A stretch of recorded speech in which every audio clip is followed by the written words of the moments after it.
कर रहा है। कर्नाटका बैंक, ये स्टॉक हमारे रेडार में फोकस में है क्योंकि इसके नंबर्स भी आए हैं अभी और मिले जुले नंबर्स रहे हैं। अगर हम देखें तो जून तिमाही में बैंक का मुनाफा 7% बढ़कर 175 करोड़ रुपए हुआ। ब्याज आय में भी करीब 5% की बढ़त देखी गई। प्रोविजनिंग की बात करें तो वहां पर 218 करोड़ से घटकर 201 करोड़ रुपए तक यहां हमने प्रोविजनिंग देखी। हालांकि एसेट क्वालिटी एक है कंसर्न एरिया, वहां पर थोड़ा सा दबाव देखा। तिमाही आधार पर ग्रॉस एनपीए 4.4% से बढ़कर 4.55% हुए।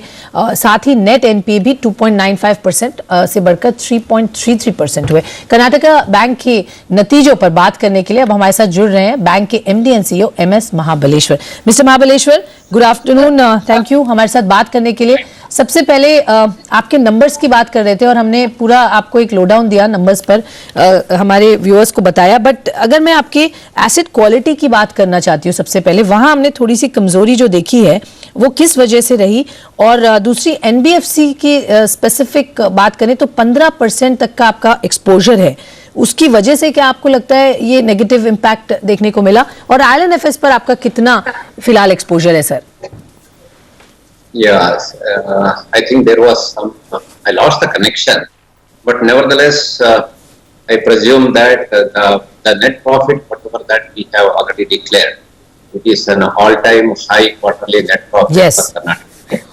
And this was mainly fueled by very competitive and very robust growth in the interest income, which has recorded around 12.56% growth.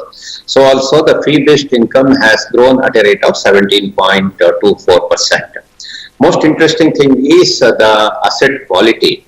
So there is a reduction in the ENPA to 4.55% from 4.72% about a year back. And the amount wise also, it was 2,456.38 crores as of March 2019, and now it is at 2,437.53 crores. That means a small reduction is also there. So as a result, overall provision requirement also came down. We had a cumulative provision of around 810.55 crores as of March 2019. Right, sir. Now it is at 648.36 crores.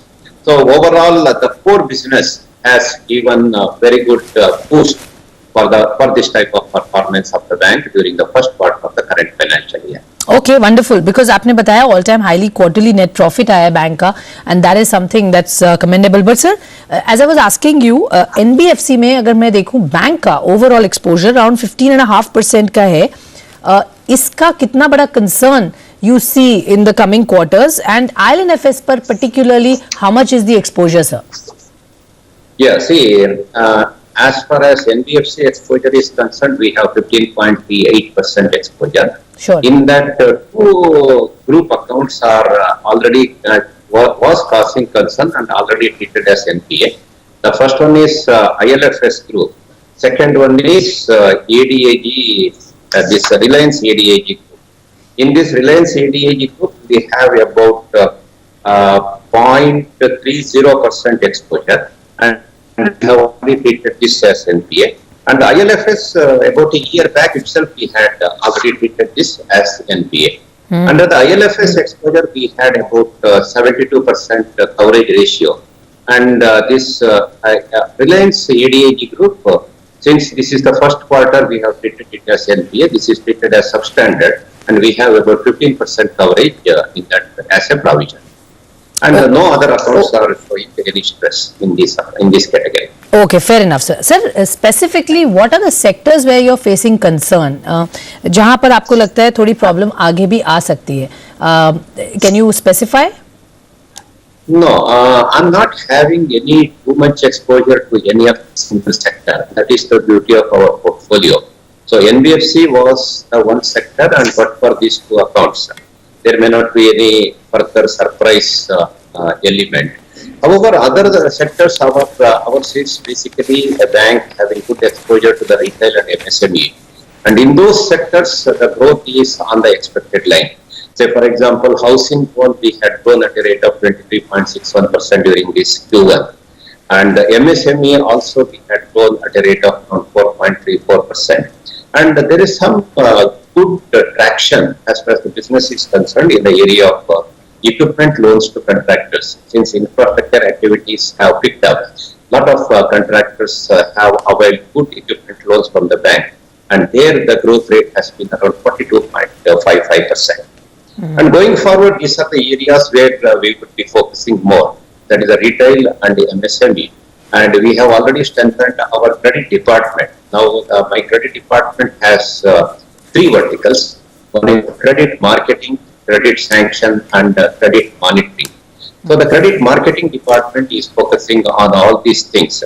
So as a result, we will be taking good exposure to the retail and MSME, which would also help us in improving the yield on advances. Added to that, around 2,500 crores of exposure to the corporates, wherein the yield on advances, that is the interest rate, was reasonably low. We have very recently exited, and this we are going to replenish the high yielding retail and the MSME advances. So that is the reason why I am very optimistic that in future also the NII would definitely show a positive traction, and we will be able to keep up the this growth of 17% that we have projected for the advances. Okay sir, NPS पे specifically मैं जानना चाह रही हूँ that recovery आपकी कैसी रही and आगे एसेट क्वालिटी में कितना हम सुधार देख सकते हैं in the coming quarters sir? Yeah, there was only thing is the Reliance ADAG group where we had about 138 crores exposure. Sure. That was the major slippage this time. Otherwise, no big advances, any threat. The next advances which I had the highest exposure was the 38 crores in that portfolio. So, but for that, the asset quality is not showing any surprises. So we are confident of containing the GNPA to below 4%. So that is what we had planned in the beginning also. And even though now it is at 4.55%, I am very optimistic that we should be able to contain the GNPA to below 4% by the end of this fiscal. Okay. Mr. Mahabaleshwar, recapitalization में how much money are you expecting from government? अभी budget में भी announcement आई थी, और दूसरा mergers and acquisitions पे जो बात हो रही है banking की consolidation की, तो what is the status of your bank? आपने शुरुआत की बात करने की, किन के साथ आपका merger संभव है? Recapitalization is only for the government banks. So we are in the private sector, we are not the beneficiary for that. And as far as merger and acquisition, everything is rumor, nothing like that.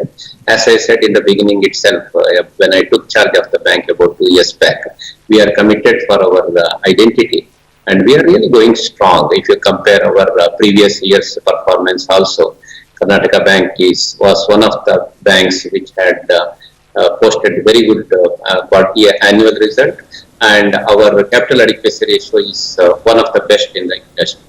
So that being the case, we are totally focused on our core banking business, and I am sure in the days to come, Karnataka Bank will still emerge as one of the strongest banks in this category. All right mister Mahabaleshwar, thank you very much हमारे साथ बात करने के लिए. Retail and MSME में bank का focus रहेगा and आगे भी अच्छा पॉजिटिव आउटलुक के साथ मैनेजमेंट ने हमसे बातचीत की. फिलहाल कर्नाटका बैंक 102 के लेवल्स पे करीब 0.25% ऊपर ट्रेड करते हुए. फिलहाल वक्त एक छोटे से ब्रेक का. ब्रेक के बाद हम बात करेंगे डेयरी सेक्टर की एक बड़ी कंपनी पराग मिल्क फूड्स के चेयरमैन देवेंद्र शाह से. आप कहीं मत जाइएगा.